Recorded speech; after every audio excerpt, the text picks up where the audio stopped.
My dear students, अगर आप heading पे गौर करें तो लिखा हुआ इलेक्ट्रॉनिक डिस्ट्रीब्यूशन। क्या मतलब है कि इलेक्ट्रॉन की तकसीम, किसी भी एटम में इलेक्ट्रॉन्स हैं, इलेक्ट्रॉन्स को हम डिस्ट्रीब्यूट करते हैं, तकसीम करते हैं ऑर्बिट्स में, ऑर्बिटल्स में, सब शेल्स में, और ये कुछ रूल्स या प्रिंसिपल उनको फॉलो करके हम डिस्ट्रीब्यूशन ऑफ इलेक्ट्रॉन्स करते हैं। माय डियर स्टूडेंट, आज मैं आपको ऑफ बा प्रिंसिपल पढ़ाने जा रहा हूं। मैं आज आपको पॉली एक्सक्लूजन प्रिंसिपल पढ़ाऊंगा। मैं आज आपको हुड्स रूल ये स्टडी करूं। अब ना इन तमाम प्रिंसिपल या रूल्स इनको स्टडी करने से पहले ना कुछ इंपॉर्टेंट फैक्ट्स वो मैं आपके साथ शेयर करने जा रहा हूं। माय डियर स्टूडेंट, ये इंपॉर्टेंट फैक्ट्स जो है ना, ये हमने क्वांटम नंबर्स को स्टडी करते वक्त इनको पढ़ा था, तो जरा उन पॉइंट्स को जरा मद्देनजर रखें। पहली बात जो मैं आपके साथ शेयर करने जा रहा हूं नंबर 1 पे, वो आपने ज़हन में रखनी है कि an orbital S, P, X, P, Y, P, Z, D, X, Y, D, Y, D, Y, Z, D, Z, X, these are orbitals. An orbital can have maximum 2 electrons. एक ऑर्बिटल जो है वो मैक्सिमम 2 इलेक्ट्रॉन अकोमोडेट कर सकता है।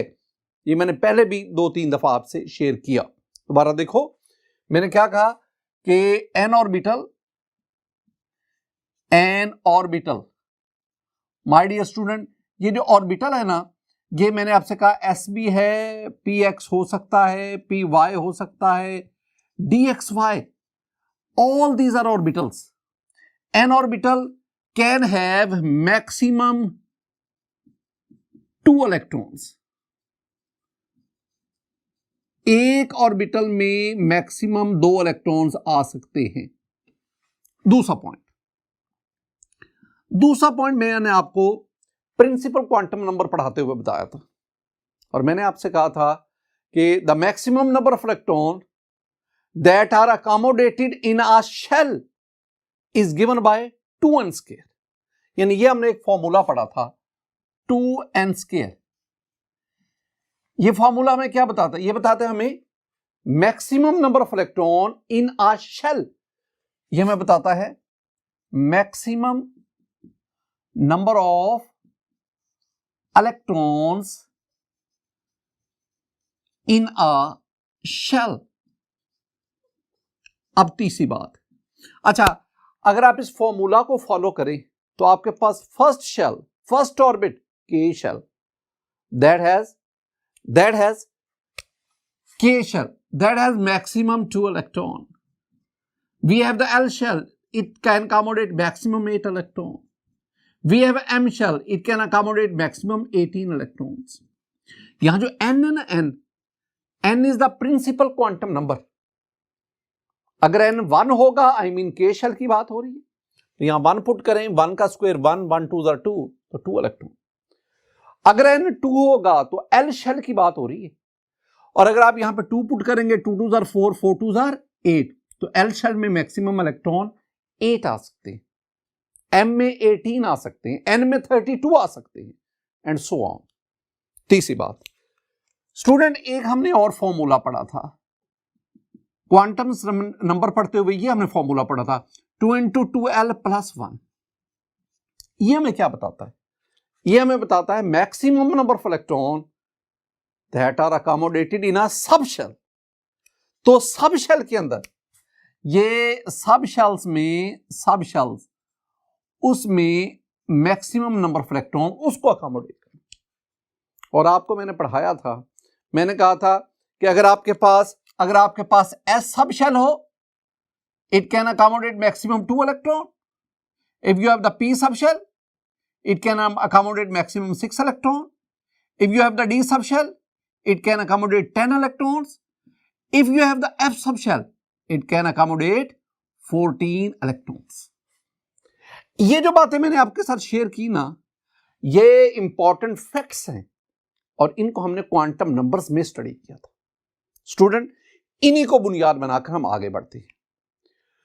Electronic distribution में पहली जो बात है वो मैं आपको पढ़ाने जा रहा हूं, Wiswesser N+L rule. Wiswesser N+L rule. N+L. What is N? N is the principal quantum number. The value of n is 1, 2, 3, 4. Non-zero, positive integer. What is L? L is the azimuthal quantum number. और इसकी value क्या थी? L की value थी 0, 1, 2, 3 and so on n, और last में हम कहते थे n-1. अब ना ये है विस्वेसर n+l रूल. ये रूल हमें क्या बताता है? ये रूल हमें सब शेल का ऑर्डर ऑफ एनर्जी बताता है. ये रूल हमें order of energy level of sub shell, यानी आप इसको क्या कहेंगे, ये हमें बताता है ऑर्डर तरतीब, ऑर्डर ऑफ एनर्जी ऑफ सब शेल्स की एनर्जी का ऑर्डर. कौन सा सब शेल लो एनर्जी पे है, हाई पे कौन, उससे ऊपर कौन, उससे ऊपर कौन. n+l. पहले रूल को समझो, फिर मैं आपको मजीद बातें समझाता हूं. देखो रूल क्या लिखा हुआ है. रूल लिखा हुआ है the subshells are arranged in the increasing order of n+l values. आपने सब शेल्स की n+l वैल्यू लेनी है. जैसे जैसे n+l वैल्यू इंक्रीज करती जाएगी, और वही उनका एनर्जी ऑर्डर है. दूसरी बात बड़ी इंपॉर्टेंट है कि इफ एनी टू सब shells have the same n+l value, यहां पे फड्डा आ गया. दो सब शेल्स हैं, उनका n+l वैल्यू सेम आ रही है. फिर क्या करना है? Then that sub shells is placed first whose n value is smaller. तो फिर आपने पहले उसको रखना है जिसकी n की वैल्यू छोटी होगी. स्टूडेंट, अगर आप इस बात को समझना चाहते हैं मजीद डेप्थ के साथ, तो जरा इस टेबल को देखिए. माय डियर स्टूडेंट, मेरे पास ये एक टेबल है. इस टेबल में आपके पास ये सब शेल्स हैं. 1s, 2s, 2p, 3s, 3p, 3d, 4s, 4p, 4d, 4f, 5s, 5p, 5d, 5. ये आपके पास सब शेल्स हैं. इस कॉलम में आपके पास इनकी n की वैल्यू है, फिर नेक्स्ट कॉलम में इनकी l की वैल्यू है, और फिर दोनों का सम यानी n+l का सम आ गया. माय डियर स्टूडेंट, आपने पहले 1s की बात करें. 1s में ये जो 1 है, this 1 is the value of n, तो n इज इक्वल टू 1. दूसरे हमारे पास आ गया l. ये जो 1s है, ये 1s, इसमें जो ये 1 है, this 1 is the value of l. s, अब आपने देखना है कि s के लिए l की वैल्यू क्या है. तो स्टूडेंट, हमने अज़ीमुथल क्वांटम में पढ़ा था कि अगर आपके पास s सब शेल हो, तो for s sub shell the value of l is 0. For p sub shell the value of l is equal to 1. For d sub shell the value of l is equal to 2. And for f sub shell the value of l is equal to 3. आपको हर सब shell के लिए l की क्या value आएगी ये पता है, क्वांटम नंबर में आपने पढ़ा है. तो इसका मतलब है कि अगर ये 1 आ गया n की वैल्यू, और s के लिए l की वैल्यू क्या आ गई 0, तो अगर आप दोनों का स्टूडेंट देखें, अगर आप दोनों का सम लेंगे तो आपके पास ये आएगा 1. तो इसका मतलब, अब आ जाएं 2s पे. ये जो 2 है, ये n की वैल्यू आ गई, और s के लिए l की वैल्यू आ गई 0. तो इसका मतलब सम आपके पास क्या आ गया 2. अब आप 2p पे आ जाए. स्टूडेंट, 2pp के लिए आप देखेंगे, ये जो 2 है, this is the value of n, while for p the value of l is equal to 1. so 2 plus 1 that is equal to 3. अब 3s पे आ जाए. 3s के लिए n की वैल्यू 3, s की वैल्यू 0, और ये आपके पास क्या आ गई 3. अब देखें, 2p और 3s दोनों की n+l वैल्यू सेम आ गई. अब आप दोनों में से किसको पहले रखेंगे? हम उसको पहले रखेंगे जिसकी n की वैल्यू कम है. तो 2p के लिए n की वैल्यू 2 है, और 3s के लिए n की वैल्यू 3 है, तो 2p इसको हम पहले प्लेस करेंगे. स्टूडेंट, इसी तरह आप आगे बढ़ते जाएंगे, और आप इनकी n+l वैल्यू इसको बेस बनाकर आप इन सब शेल्स इनको अरेंज करते जाए. तो हमारे पास क्या आएगा? हमारे पास सबसे पहले जो है ना स्टूडेंट, वो हमारे पास आ रहा है, सबसे पहले आएगा 1s, फिर हमारे पास 2s, फिर 2p, फिर 3s, 3p, 4s and so on, ये मूव करता है। अगर मैं इनको एनर्जी ऑर्डर के लिहाज से लिखूं तो 1s की एनर्जी सबसे कम है, सबसे कम है। उससे ज्यादा एनर्जी 2s की, उससे ज्यादा एनर्जी 2p की, उससे ज्यादा एनर्जी 3s की, उससे ज्यादा 3p की एंड सो ऑन। ये हमारे पास तरतीब बढ़ती जाती। एक और चीज स्टूडेंट, अगर मैं इन्हीं बातों को एक और अंदाज में आपके सामने पेश करूं तो जरा देखिएगा स्टूडेंट, मेरे पास ये आ गया 1s, ये सबसे लो एनर्जी पे 1s, फिर ये 2s 2p, 3s 3p 3d, 4s 4p 4d 4f, 5s 5p 5d 5f and so on. आप ना एरो की मदद से देखें, ये पहले एरो आपको शो कर रहा है कि ये 1s, 1s के बाद ये एरो फिर आ गया जी 2s, 2s के बाद 2p फिर 3s। इस तरह ये एरो की मूवमेंट जो है, जो एरो की मूवमेंट है वो हमें बता रही है कि आपका एनर्जी, सब शेल्स का एनर्जी ऑर्डर क्या है। इन चीजों को आपने, ये हमारे पास था विस्वेसर n+l रूल। ये हमें क्या बता रहा है, ये हमें सब शेल का एनर्जी ऑर्डर बता रहा है कि सब शेल को किस तरतीब के साथ आपने रखना है। स्टूडेंट आगे हम बढ़ते हैं, वी हैव द ऑफ बा प्रिंसिपल। ऑफ बा प्रिंसिपल, अब मेरा पहला आपसे क्वेश्चन, हम इसे ऑफ बा प्रिंसिपल क्यों कहते हैं जी? ये बा स्टूडेंट हमें क्या कहते हैं, वो हमें आंसर देते हैं कि ऑफ बा is the name of a scientist, लिहाजा उस साइंटिस्ट के नाम पे इसको हम ऑफ बा प्रिंसिपल कहते हैं। ये गलत है, ऐसी बात नहीं है my dear student. Aufbau is a German language word, ये जर्मन जबान का लफ्ज है और इसका मतलब होता है construction, building up, building up. Actually Aufbau principle is a combination of a few rules, चंद रूल्स हैं उनको कंबाइन किया, Aufbau principle. Aufbau principle was introduced by Bohr and Pauli, Wolfgang Pauli और Bohr, इन दोनों ने इस principal को इंट्रोड्यूस कराया था। इसके ऑफ बा को हम बिल्डिंग अप कहते हैं, तो sometime this principle is also called building up principle. तो हम इसे क्या कहते हैं, this one is the building up principle, हम इसको बिल्डिंग अप प्रिंसिपल भी कहते हैं। अच्छा, ये हमें क्या बताता है, ये एक्चुअली विस्वेसर n+l रूल उसकी ही एक्सटेंशन है। दोनों में बड़ा माइनर सा डिफरेंस है। माइनर डिफरेंस क्या है, विस्वेसर रूल हमें सब शेल का एनर्जी ऑर्डर बताता है और ऑफ बा प्रिंसिपल हमें उन सब शेल में फिलिंग ऑफ इलेक्ट्रॉन बताता है।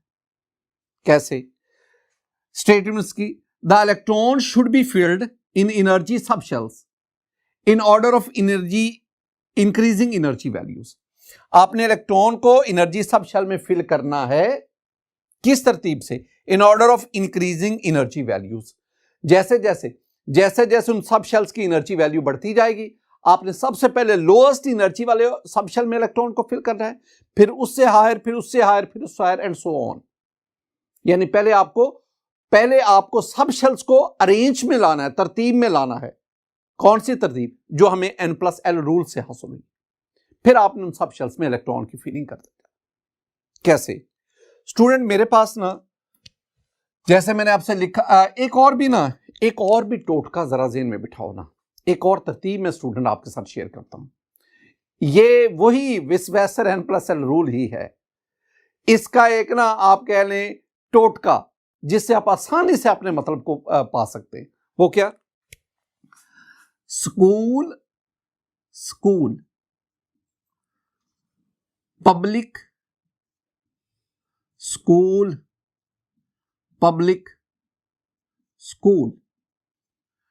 Divisional public school divisional public school, federal divisional public school, federal divisional public school. ये एक तरतीब है। मैंने दो दफा एक चीज, स्कूल स्कूल मैंने 2 दफा लिखा, पब्लिक स्कूल 2 दफा लिखा। जरा देखिए, school school, S small S, S S, school school, public school, public school,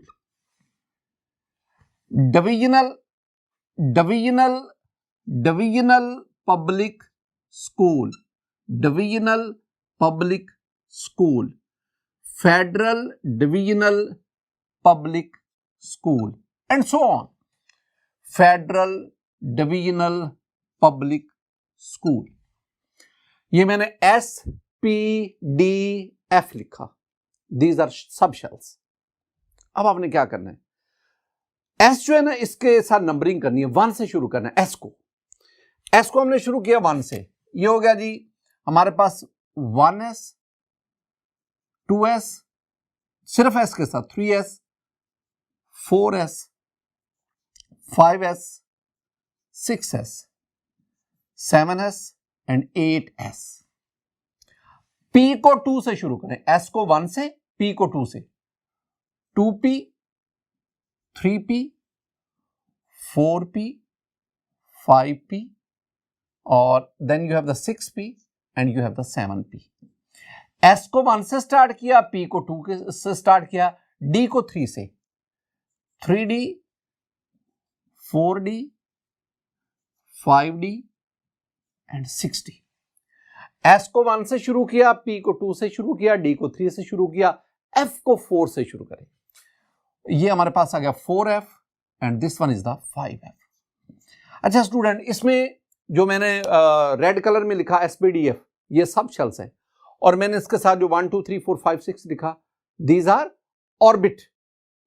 तो 1s का मतलब क्या है, ये S sub shell first orbit से बिलोंग करता है। 2s का मतलब क्या है, ये सेकंड, ये S sub shell second orbit से बिलोंग करता है। तो सारी ये जो नंबरिंग है, ये उसका नंबर ऑफ ऑर्बिट बता रहा है। ये तरतीब है, ये तरतीब है जो आपने n+l रूल में पढ़ी। ये तरतीब हमें क्या बताती, ये हमें बताती कि 1s की एनर्जी सबसे कम है, 2s की उससे ज्यादा, 2p की, यानी ये हमें बता रहा है।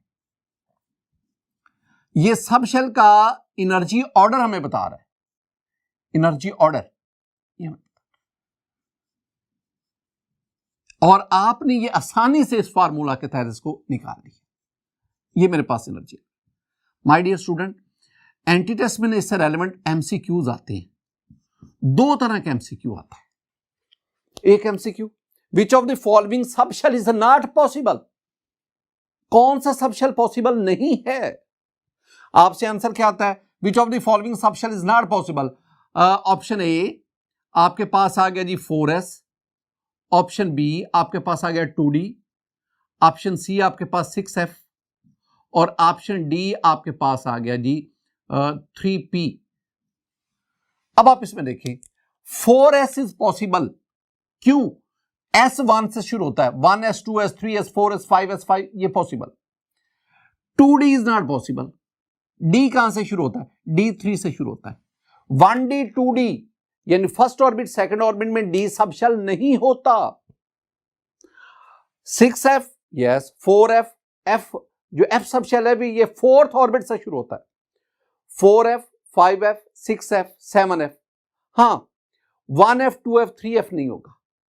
इसी तरह आप P की बात करें, 1P नहीं होगा, 2P 3P ये होते हैं। तो आपका आंसर ये आ गया। एक और क्वेश्चन आता है, वो आता है बताएं इनमें से, इन सब शेल्स में से कौन सा सबशेल हाई एनर्जी रखता है, कौन सा सबशेल लो एनर्जी रखता है। यानी वो 4 आपको ऑप्शन देंगे, उसमें 4 डिफरेंट सबशेल्स होंगे, तो आपने बताना है कौन सा लोएस्ट एनर्जी लेवल पे, कौन सा हाई एनर्जी लेवल पे।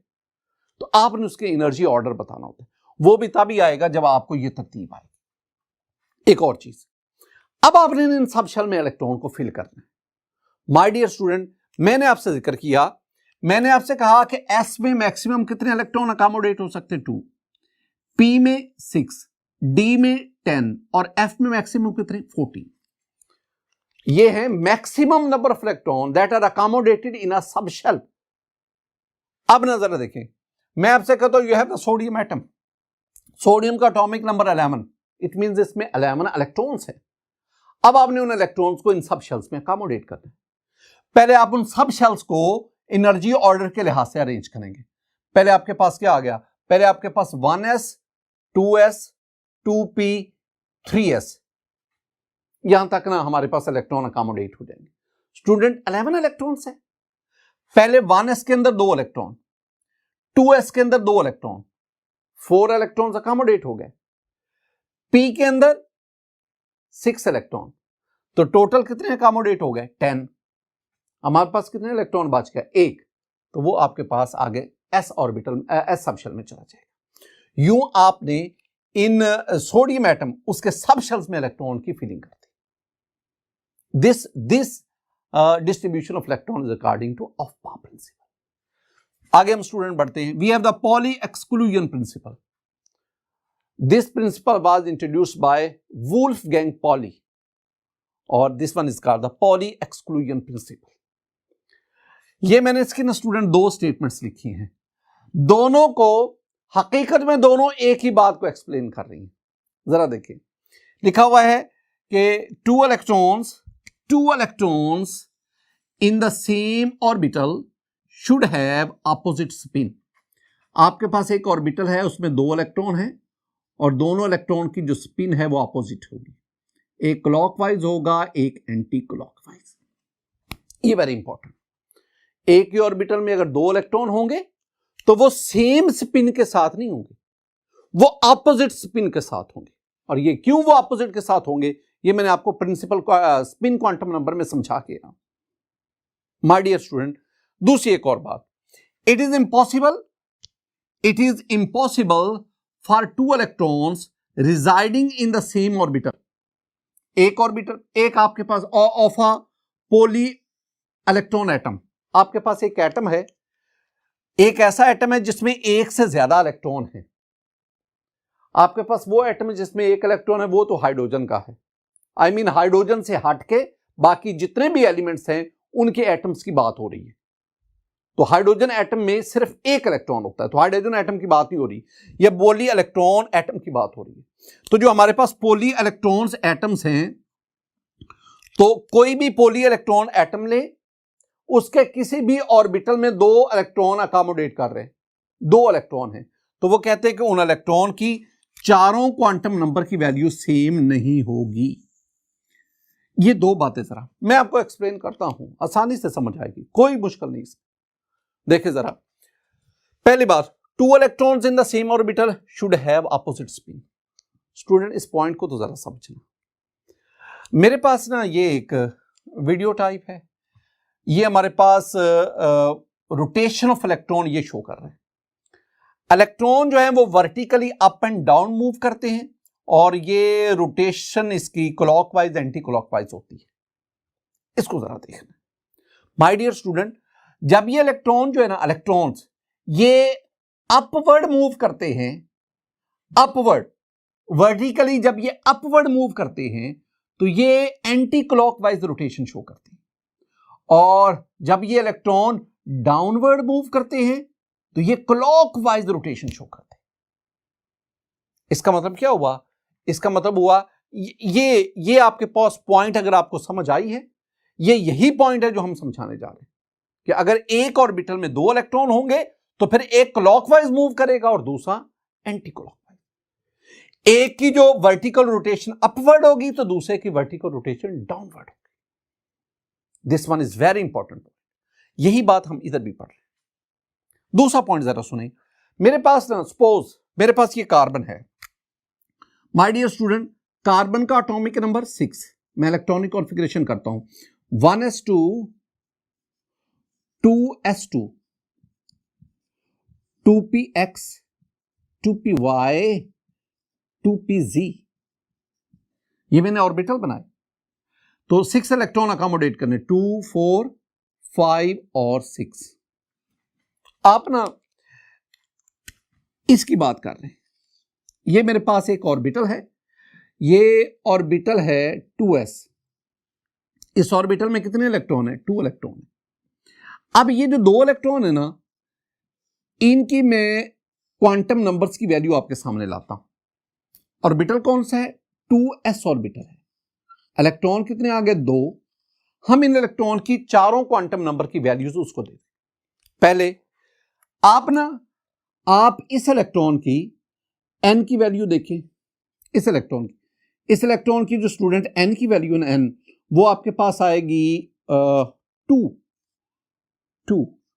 आप इसकी ना l की वैल्यू देखिए। आपके पास इसकी जो l की वैल्यू है s के लिए l की वैल्यू क्या आ गई? 0। आप इसकी m की वैल्यू देखिए, और आप जानते हैं m mean magnetic quantum number, और इसकी मैग्नेटिक क्वांटम नंबर की वैल्यू भी क्या आ गई? 0। आप इसकी s की वैल्यू देखिए। What is s? s is the spin quantum number, और चूंकि ये डाउनवर्ड है इसलिए इसकी स्पिन क्वांटम नंबर की वैल्यू आपके पास आएगी +12। ये क्लॉकवाइज। अब आप दूसरे इलेक्ट्रॉन की बात करें। ये इलेक्ट्रॉन जो उसी ऑर्बिटल में है, सेम ऑर्बिटल में है, इसकी n की वैल्यू 2, इसकी l की वैल्यू 0, इसकी m की वैल्यू 0। आई मीन दोनों इलेक्ट्रॉन की 3 क्वांटम नंबर की वैल्यू क्या आ गई? सेम आ गई। लेकिन स्टूडेंट अगर इसकी s की वैल्यू +12 है तो इसकी s की वैल्यू स्पिन क्वांटम नंबर क्या होगा? -12। मतलब क्या?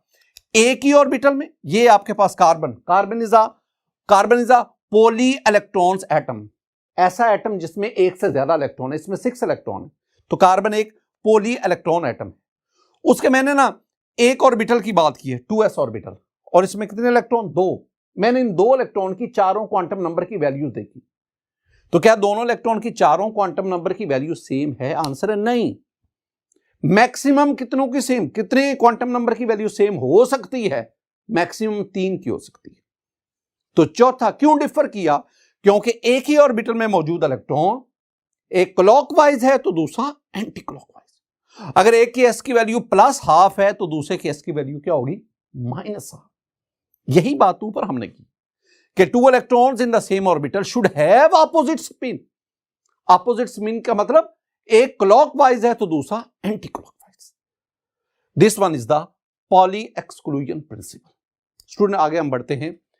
हमारे पास हंट्स रूल, मैं पहले आपको इसकी स्टेटमेंट बताता हूं, फिर हम इसके एग्जांपल की तरफ जाएंगे। स्टूडेंट स्टेटमेंट में मैं लिखूंगा कि if degenerate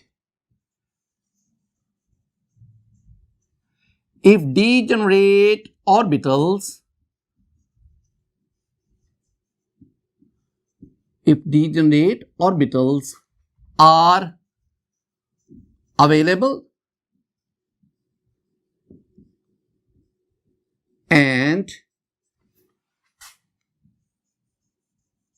more than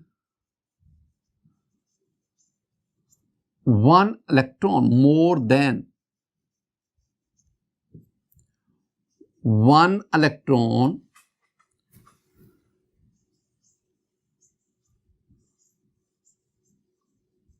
are to be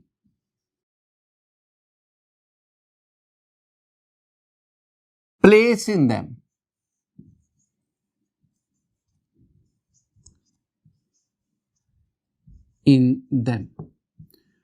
एक से ज्यादा इलेक्ट्रॉन हमारे पास, उनमें हमने प्लेस करना है।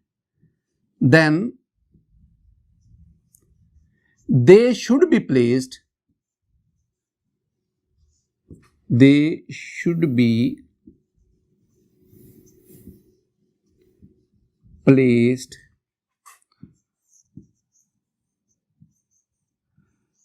in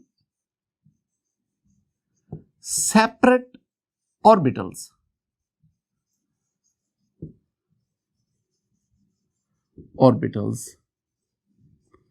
with same spin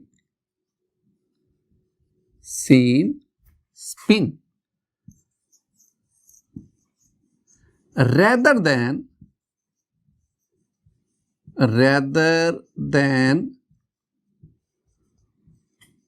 putting them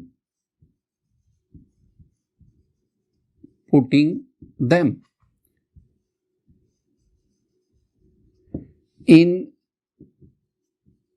same orbital with opposite spin. My dear student, this one is the Hund's rule. आपको इसे याद करना है, ये स्टेटमेंट आपको एग्जाम में लिखनी पड़ेगी. इफ डीजनरेट ऑर्बिटल्स, पहले ये बात करते हैं कि डीजनरेट ऑर्बिटल्स क्या है. ऐसे ऑर्बिटल जिनकी एनर्जी सेम है, यानी orbitals having same energy. Degenerate orbitals, orbitals having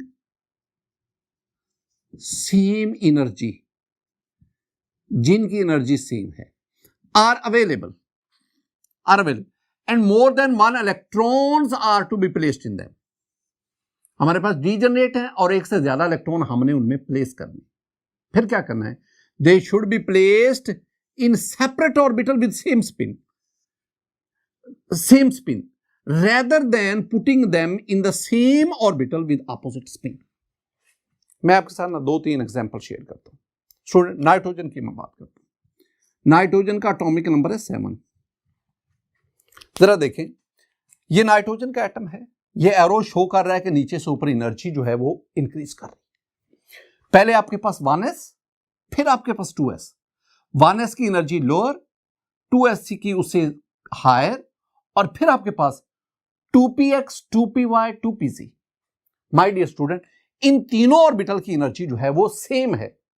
लिहाजा ये 2px, 2py, 2pz these are called the degenerate orbitals.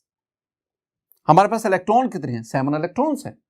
अब हमने उन 7 इलेक्ट्रॉन्स को इन ऑर्बिटल्स में अकोमोडेट करना है. पहले 1s के अंदर 2 इलेक्ट्रॉन आ गए, 2s के अंदर 2 इलेक्ट्रॉन्स आ गए, तो हमारे पास टोटल 4 इलेक्ट्रॉन्स अकोमोडेट हो गए. कितने रह गए? 3 रह गए. और हमारे पास ऑर्बिटल कितने हैं? 3 है, 2px, 2py, 2pz. But these orbitals are degenerate. अब वो sentence, if degenerate orbitals are available, here we have the 3 degenerate orbitals and more than 1 electrons are to be placed in them. हमारे पास कितने electrons है? 3 electrons है जो हमने इनमें अकोमोडेट करने. तो फिर हमने क्या कहा? The electron should be placed in them. आपने इलेक्ट्रॉन्स को उनमें प्लेस करना है in different orbital with same spin. तो आपने क्या करना है? आपने एक इलेक्ट्रॉन ये 2px में, एक इलेक्ट्रॉन 2py में, एक इलेक्ट्रॉन 2pc में, और इन तीनों इलेक्ट्रॉन्स की जो स्पिन है वो सेम है. या इसको ऊपर कर लो या आप स्पिन को नीचे कर लो, सेम स्पिन होनी चाहिए. तो this one is the Hund's rule. यानी आपके पास क्या आया? आप कहेंगे जी ये हमारे पास आ गया जी 1s2, 2s2, फिर 2px, 2py, 2pz. आपके पास ये सबसे लो एनर्जी पे, ये उससे ज्यादा एनर्जी पे, और इन तीनों की एनर्जी इन दोनों से ज्यादा है, लेकिन इन तीनों की आपस में सेम है. लिहाजा ये तीनों क्या कहलाएंगे? They are called the degenerate orbitals. कितने इलेक्ट्रॉन आपके पास है? 3 रह गए. 7 में से 4 अकोमोडेट हो गए, 3 रह गए. तो आप ये नहीं करेंगे कि 2 इसमें लगा दिए, 1 में. नो, आप ये करेंगे, आप एक इसमें लेंगे, एक इसमें लेंगे और एक इसमें लेंगे. अब आपने क्या किया? आपने इन इलेक्ट्रॉन को सेपरेट ऑर्बिटल्स में रखा विद सेम स्पिन. अगर आप यूं करें ना, ये 2px, 2py, 2pz, अगर आप यूं करें 2 इसमें लगा दें, 1 इसमें लगा दें, यह गलत है. अगर आप ये करें 2px, 2py, 2pz, अगर आप ये करें जी इसमें 1 है, इसमें नीचे एरो कर दें, इसमें ऊपर कर दें, ये भी गलत है. ऐसा नहीं कर. इन बातों को आपने ज़हन में बैठाना है. नाइट्रोजन की मैंने आपको बता दी. आप स्टूडेंट ऑक्सीजन जिसका एटॉमिक नंबर 8 है, फ्लोरीन जिसका एटॉमिक नंबर 9 है, आप इनके इलेक्ट्रॉनिक कॉन्फ़िगरेशन खुद करेंगे. एक और भी बात याद रखना, एक हम पढ़ते हैं ना वैलेंसी पढ़ते हैं, the combining capacity of an element with other, that is called the valency. तो वैलेंसी का कॉन्सेप्ट भी हमें यहीं से मिलता है. तो जब आप किसी भी एटम में इलेक्ट्रॉन को ऑर्बिटल में अकोमोडेट करें, अरेंज करें, तो जितने अनपेड इलेक्ट्रॉन होंगे, अनपेड इलेक्ट्रॉन, वो उस एटम की वैलेंसी कहलाता है. अब नाइट्रोजन के इलेक्ट्रॉनिक कॉन्फ़िगरेशन में बताती है कि इसके पास 3 अनपेड है। ये किसी ऑर्बिटल में 2 इलेक्ट्रॉन होंगे, they are called paired electron, और एक इलेक्ट्रॉन होगा, that is called the unpaired electron. तो आपके पास कितने अनपेड इलेक्ट्रॉन इसमें? 3। So the valency of nitrogen is 3। इस तरह अगर आप ऑक्सीजन के इलेक्ट्रॉनिक कॉन्फ़िगरेशन करेंगे तो oxygen will have the 2 unpaired electron, so the valency of oxygen is 2। Similarly in case of fluorine you have only 1 unpaired electron, so the valency of fluorine is 1। यानी ये जो हमें Hund's rule है, ये degeneracy rule है, ये हमें valency of atom के बारे में भी आगाह करता है। माय डियर स्टूडेंट, आज के इस लेक्चर में हमने इलेक्ट्रॉनिक डिस्ट्रीब्यूशन को पढ़ा, हमने अफबार प्रिंसिपल, पॉली एक्सक्लूजन और हुंड्स रूल इसको स्टडी किया। मेरी दुआ है कि अल्लाह ताला आप पर अपना फजल फरमाए, अल्लाह ताला आप पर अपना करम फरमाए। अस्सलामु अलैकुम व रहमतुल्लाह।